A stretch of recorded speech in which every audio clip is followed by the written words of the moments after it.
পানীয় জলের দাবিতে সড়ক অবরোধ। কমলপুরের শ্রীরামপুর এডিজিপির ভিলেজের জনজাতিরা এদিন 208 নং জাতীয় সড়ক অবরোধে শামিল হয়।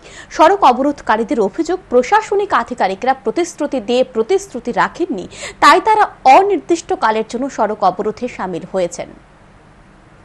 দীর্ঘ প্রায় এক সপ্তাহ ধরে পানীয় জলের সমস্যায় ভুগছে কমলপুর মহকুমার শ্রীরামপুর এডিসি ভিলেজের জনজাতিরা। বহুবার তারা পানীয় জলের দাবি জানিয়েছে, কিন্তু কাজের কাজ কিছুই হয়নি।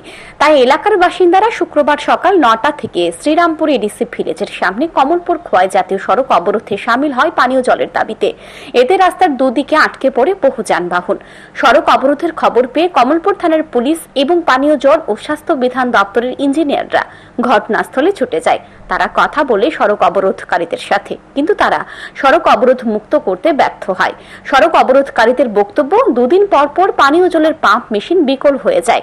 15 দিন ধরে গ্রামে জল নেই। তাদের দাবি নতুন করে পাম্প মেশিন বসাতে হবে। পানীয় জলের জন্য তারা 8 বার সড়ক অবরোধে শামিল হয়েছে। প্রতিবারই মিলছে আশ্বাস, কিন্তু কাজের কাজ কিছুই হচ্ছে না। তাই তাদের দাবি, যতক্ষণ না পর্যন্ত এলাকায় পানীয় জল সরবরাহ করা না হবে ততক্ষণ পর্যন্ত সড়ক অবরোধ চলবে।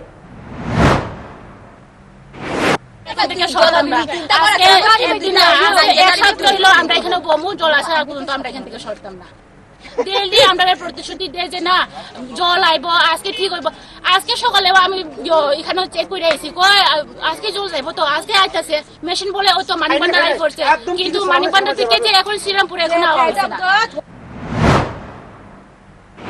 এদিন সড়ক অবরোধের ফলে রাস্তার দুপাশে আটকে পড়ে ছোট বড় বহু যানবাহন। ভোগান্তির শিকার হতে হয় সাধারণ যাত্রীদের।